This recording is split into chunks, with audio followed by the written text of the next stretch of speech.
ചങ്ങായിമാരെല്ലാവർക്കും സുഖല്ലേ?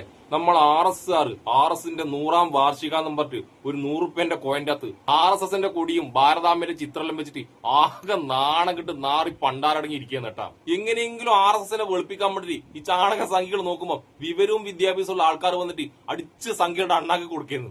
അങ്ങനെ സംഖ്യയുടെ അണ്ണാക്കി കൊടുത്ത ഒരു വീഡിയോനെ കുറിച്ചാണ് ഞാൻ പറയാൻ പോകുന്നത്.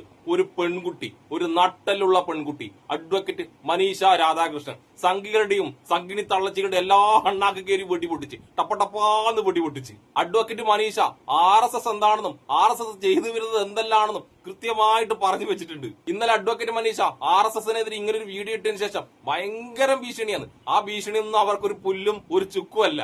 നമുക്കെന്തായാലും അഡ്വക്കേറ്റ് മനീഷ രാധാകൃഷ്ണൻ എന്ന പെൺകുട്ടി, നട്ടലുള്ള പെൺകുട്ടി RSSനെ ഏതുമാത്രം മൂക്കിയിട്ടുണ്ടെന്നും എത്രമാത്രം മൂക്കിയിട്ടുണ്ടെന്നും കേട്ടിട്ട് വന്നാലോ. ഞാൻ സാധാരണ പറയല് നിങ്ങൾക്ക് സമയം ഉണ്ടെങ്കിൽ ഈ വീഡിയോ കാണുന്നത്. പക്ഷെ നിങ്ങൾക്ക് സമയം ഉണ്ടെങ്കിൽ ശരി, സമയം ഇല്ലെങ്കിൽ ശരി, നിങ്ങൾ ഈ വീഡിയോ, ഈ അഡ്വക്കേറ്റ് മനീഷ രാധാകൃഷ്ണൻ സംഖ്യകളെ ഊക്കുന്ന ഈ വീഡിയോ കണ്ടേ പറ്റൂ, നിർബന്ധമായും കണ്ടേ പറ്റൂ. നമസ്കാരം. RSSന്റെ 100ാം വാർഷിക ദിനത്തിൽ ഒരു സ്റ്റാമ്പും നാണയവും ഒക്കെ പുറത്തിറക്കി RSSനുള്ള ഒരു വലിയ ബഹുമതി നൽകിയിരിക്കുകയാണ് നമ്മുടെ പ്രധാനമന്ത്രി. 100 രൂപയുടെ നാണയത്തിന്റെ ഒരു വശത്ത് RSSന്റെ സ്വയം സേവകരെയും ചിത്രീകരിച്ചിട്ടുണ്ട്. രാഷ്ട്രായ സ്വാഹ, ഇതം രാഷ്ട്രായ, ഇതം ന മമ എന്ന RSSന്റെ മുദ്രാവാക്യവും നാണയത്തിൽ ആലേഖനം ചെയ്തിട്ടുണ്ട്. സ്റ്റാമ്പിലാണെങ്കിൽ 1963 റിപ്പബ്ലിക് ദിന പരേഡിൽ RSSന്റെ സ്വയം സേവകർ പങ്കെടുത്ത രീതിയിലാണ് ചിത്രീകരണം. ഇതൊക്കെ എന്തിനാണ്? ഇതൊരു വ്യാജ ചരിത്രം സൃഷ്ടിക്കലിന്റെ ഭാഗമാണോ? അല്ല എന്നാണ് മറുപടിയെങ്കിൽ ആരാണ് ഈ RSS? അപ്പോ കം ടു ദ പോയിന്റ്. ആരാണ് RSS? ഇന്ത്യ ചൈന യുദ്ധകാലത്ത് RSS പ്രകടിപ്പിച്ച രാജ്യസ്നേഹത്തിനുള്ള അംഗീകാരം എന്ന നിലയിൽ നെഹ്റു അവരെ 1963 റിപ്പബ്ലിക് ദിന പരേഡിൽ പങ്കെടുക്കാൻ ക്ഷണിച്ചു എന്ന നുണയുടെ അടിസ്ഥാനത്തിലാണ് ഈ ചിത്രം പ്രചരിപ്പിക്കുന്നത്. RSSന് ഇത് വലിയൊരു ബഹുമതിയാണ്. കാരണം 1 ലക്ഷത്തിൽ പരം ആളുകൾ പങ്കെടുത്ത വലിയ സംഗമമായിരുന്നു 1963 റിപ്പബ്ലിക് ദിന പരേഡ്. ഇതിൽ RSSന്റെ യൂണിഫോം അണിഞ്ഞ സ്വയം സേവക് വോളണ്ടിയർമാർ പങ്കെടുത്തതായി എവിടെയും റിപ്പോർട്ട് ചെയ്യപ്പെട്ടിട്ടില്ല. ഇനി ആരാണ് ഈ RSS? പോയിന്റ് നമ്പർ 1, ഇന്ത്യയുടെ രാഷ്ട്രപിതാവ് മഹാത്മാഗാന്ധിയെ കൊന്നുകളഞ്ഞവരുടെ സംഘടന, നാഥറാം വിനായക് ഗോഡ്സെയുടെ പാർട്ടി. ഇനി ആരാണ് RSS? പോയിന്റ് നമ്പർ 2, 1948 ഗാന്ധി വധക്കേസിൽ പ്രതിചേർക്കപ്പെട്ട സവർക്കറുടെ പാർട്ടി.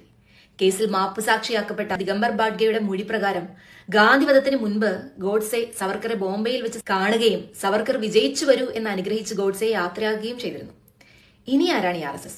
പോയിന്റ് നമ്പർ 3, ഗാന്ധിവധത്തിന് ശേഷം നിരോധിക്കപ്പെട്ടതും ആയിരക്കണക്കിന് നേതാക്കളെയും പ്രവർത്തകരെയും അറസ്റ്റ് ചെയ്തിട്ടുള്ളതുമായ സംഘടന. പോയിന്റ് നമ്പർ 4, ഒരു സംഘടന എന്ന നിലയിൽ ഒരിക്കലും സിവിൽ ഡിസൊബീഡിയന്റ് മൂവ്മെന്റിലും ക്വിറ്റ് ഇന്ത്യ സമരത്തിലും ഒന്നും പങ്കെടുത്തിട്ടില്ലാത്ത പാർട്ടി. കുറച്ചുകൂടി ക്ലിയർ ആയി പറഞ്ഞാൽ സ്വാതന്ത്ര്യ സമരത്തിൽ നിന്ന് വിട്ടുനിന്ന KB ഹെഡ്ഗേവാർ സ്ഥാപകനായ പാർട്ടി.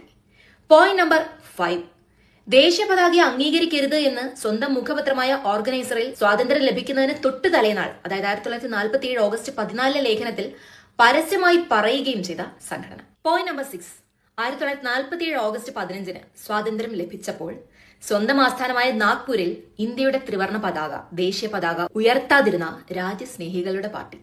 2002 വരെ മുഖ്യ കേന്ദ്രമായ നാഗ്പൂർ ഹെഡ്ക്വാർട്ടേഴ്സിൽ ദേശീയ പതാക ഉയർത്തുന്ന പതിവേ ഇല്ലായിരുന്നു. പോയിന്റ് നമ്പർ 7, ഇന്ത്യയുടെ ദേശീയഗാനമായ ജനഗണമന അംഗീകരിക്കില്ല എന്ന് പരസ്യമായി പറഞ്ഞ പാർട്ടി. പോയിന്റ് നമ്പർ 8, ഭരണഘടനയെ ഒരിക്കലും സ്വീകരിച്ചിട്ടില്ലെന്നും മനുസ്മൃതി പ്രകാരമാണ് ഭരണ സംവിധാനം വേണമെന്ന് പ്രസംഗിക്കുന്നവരുടെ സംഘടന.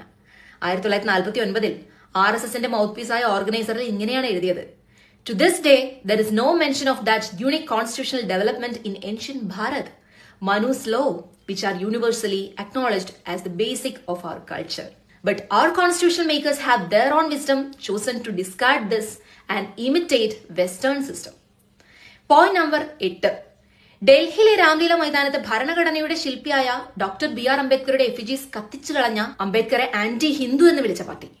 പോയിന്റ് നമ്പർ 9, ഭരണഘടനയുടെ ശില്പിയായ അംബേദ്കറെ self centred, unpatriotic, power hungry, anti national എന്ന് വിളിച്ചവരുടെ പാർട്ടി. പോയിന്റ് നമ്പർ 10, 1942 ക്വിറ്റ് ഇന്ത്യ പ്രസ്ഥാനത്തിന് രൂപം നൽകിയപ്പോൾ ആ നീക്കത്തെ നിശിതമായി വിമർശിച്ചവരുടെ പാർട്ടി. പിൽക്കാലത്ത് മുസ്ലിങ്ങളിൽ നിന്നും ഹിന്ദുക്കളെ മോചിപ്പിക്കുന്നതിനെ കുറിച്ച് എഴുതിയ നാസിസത്തോടും ഫാസിസത്തോടുമുള്ള അടുപ്പം പരസ്യമായി പ്രകടിപ്പിച്ചിരുന്ന, ജർമ്മനിയിലെ ജൂതന്മാർക്ക് തുല്യരാണ് ഇന്ത്യയിലെ മുസ്ലിങ്ങൾ എന്ന തരത്തിലുള്ള പ്രസ്താവനകൾ നടത്തിയ സവർക്കറുടെ പാർട്ടി. പോയിന്റ് നമ്പർ 11, 1945 സെപ്റ്റംബർ 9 ഇന്ത്യയുടെ സ്വാതന്ത്ര്യ സമരത്തിന്റെ അന്തിമ ഘട്ടം ആരംഭിച്ചിരുന്ന സമയത്ത് നാഗ്പൂർ ആസ്ഥാനമായി ചേർന്ന് ഇന്ത്യൻ ജനാധിപത്യത്തെ തകർക്കാനുള്ള പദ്ധതിയെക്കുറിച്ച് ചർച്ച നടത്തിയവരുടെ പാർട്ടി. ആ യോഗത്തിലെ ചർച്ചകൾ ചോദ്യോത്തര രൂപത്തിൽ എഴുതി ഒരു കുറിപ്പ് പുസ്തകത്തിൽ രേഖപ്പെടുത്തുകയും ചെയ്തിട്ടുണ്ട്. 1948 ജനുവരി 30 മഹാത്മാഗാന്ധിയെ വധിച്ചതിന് ശേഷം RSSന്റെ ആസ്ഥാനത്ത് നടത്തിയ റെയ്ഡിൽ ഇത് പിടിച്ചെടുക്കുകയും ചെയ്തിട്ടുണ്ട്. വർഷങ്ങളോളം ആ പോലീസ് റിപ്പോർട്ട് രേഖകളുടെ ഇടയിൽ മറഞ്ഞു കിടന്നു എന്നതും ചരിത്രമാണ്. ഇനി അവസാനമായി ആരാണ് RSS? ബ്രിട്ടീഷുകാരിൽ നിന്നും സ്വാതന്ത്ര്യം നേടാൻ ഇവിടെ വലിയ സമരങ്ങളും പ്രക്ഷോഭങ്ങളും ഒക്കെ നടക്കുമ്പോൾ ബ്രിട്ടീഷുകാർക്ക് മാപ്പും എഴുതി കൊടുത്ത് ഇന്ത്യയുടെ സ്വാതന്ത്ര്യത്തെ ഒറ്റുകൊടുത്ത് ജയിലിൽ നിന്ന് മോചിതനായ നേതാവിന്റെ പാർട്ടി. ഈ RSSന്റെ 100ാം വാർഷികത്തിലാണ് കോയിനും സ്റ്റാമ്പും ഒക്കെ ഇറക്കി അവരുടെ തന്നെ ചിത്രം അതിൽ പതിപ്പിക്കുക കൂടി ചെയ്യുന്നത്. ഇത് വൈറ്റ് വാഷ് അല്ലാതെ പിന്നെന്താണ്? RSSനെ കുറിച്ച് ഇത്രയും ലളിതമായി ഇത്രയും ശക്തമായി ഒരാൾക്ക് പറഞ്ഞുതരാൻ പറ്റുന്നുണ്ടെങ്കിൽ വേറെ ആർക്കും ഇനി പറഞ്ഞുതരാൻ പറ്റില്ല കേട്ടോ. ഇതാണ് RSS.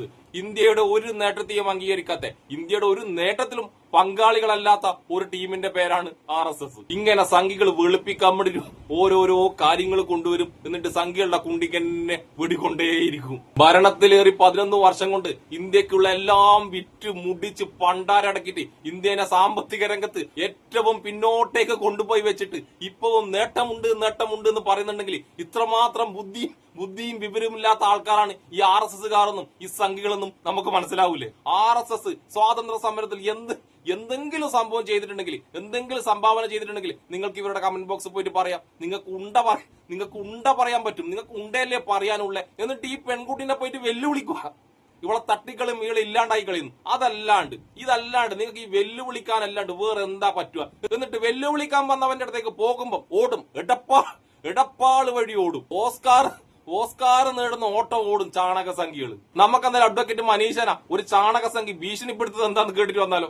പേര് മണി BJP കേട്ടാ. BJP മൊത്തം മണീന്റെ മുകളിൽ ഉള്ളത്. നാട്ടിലെന്ന് പറഞ്ഞിട്ട് വായ തുറന്ന് പുലഭ്യം വിളിച്ച് പറയുന്ന അതിന്റെ കഴുത്തറക്കം തെമ്മാടി. ഇതല്ലാണ്ട് നിങ്ങൾക്ക് ഇങ്ങനെ പെൺകുട്ടികളെ വരെ ഇതുപോലെ അസഭ്യം പറയാനല്ലാണ്ട് ചാണക സംഖ്യകൾ വേറെ എന്തെങ്കിലും നിങ്ങളെ കൊണ്ട് പറ്റുമോ? ഈ തെറിയും വിളിച്ചിട്ടുണ്ടല്ലോ, ഇവര് ബ്ലോക്കാക്കിയിട്ട് പോകും. ബ്ലോക്കാക്കിയിട്ട് ഒറ്റ ഓട്ടാണ്. ഈ തെറി വിളിക്കുന്ന ചാണക സംഖ്യകൾ മൊത്തം നിങ്ങൾ നോക്കിക്കോ, എല്ലാത്തിനെയും പ്രൊഫൈൽ ലോക്കായിരിക്കും. എന്നിട്ട് എന്തെങ്കിലും വീഡിയോ ചെയ്യാൻ വരുന്ന ചാണക സംഖ്യകളോ അവരുടെ കമന്റ് ബോക്സ് ഓഫ് ആക്കിയിടും. നമുക്കെതിരെ അഭിപ്രായം ഒന്നും പറയാൻ പറ്റില്ല. അതാണ് ഇവർ പറയുന്ന പൊട്ടത്തരം വിശ്വസിക്കുന്ന കുറെ ചാണക സംഖ്യകളുണ്ട്. അല്ലാണ്ട് അതിനെ എതിർക്കുന്ന ആർക്കും പോയിട്ട് ഇവരുടെ കമന്റ് ബോക്സിൽ ഒന്നും പറയാൻ പറ്റൂല. ഇതാണ് സംഖ്യകള്, ഇതാണ് ചാണക സംഖ്യകള്, ഇതാണ് RSS. ഇന്ത്യയുടെ സ്വാതന്ത്ര്യ സമരത്തിലോ ഇന്ത്യയുടെ നേട്ടങ്ങളിലോ ഒരു പങ്കും വഹിക്കാതെ ഇങ്ങനെ ഇപ്പൊ വന്നിട്ട് നോട്ടിലും കോയിനിലും തൂണിലും തുരുമ്പിലും എല്ലാടിക്കും ഇവരുടെ RSS എന്നുള്ള പേരും ഇവരുടെ പതാകയും ഇവരുടെ ചിഹ്നങ്ങളും ഇങ്ങനെ വരച്ചു വെക്കും. ഇതൊക്കെ എത്രയൊക്കെ വരച്ചാലും നിങ്ങൾക്ക് ഒറ്റ പേരേ ഉള്ളൂ, അത് മാപ്പ് പറഞ്ഞ ഷൂനക്കിയ പാരമ്പര്യമുള്ള ഒരു പാർട്ടി എന്ന പേര് തന്നെയാണ് ചാണകങ്ങളെ. അതുകൊണ്ട് RSS എന്താണെന്നും RSS ഏതാണെന്നും RSS എങ്ങനെയാണെന്നും ചുരുങ്ങിയ വാക്കുകൾ കൊണ്ട് വ്യക്തമായി പറഞ്ഞു തന്ന അഡ്വക്കേറ്റ് മനീഷ രാധാകൃഷ്ണന് എന്റെ ഒരു ബിഗ് സല്യൂട്ട്. അപ്പൊ എന്നെ ഇഷ്ടപ്പെടുന്ന എല്ലാവർക്കും എന്റെ ഒരു നല്ല സുലാൻ.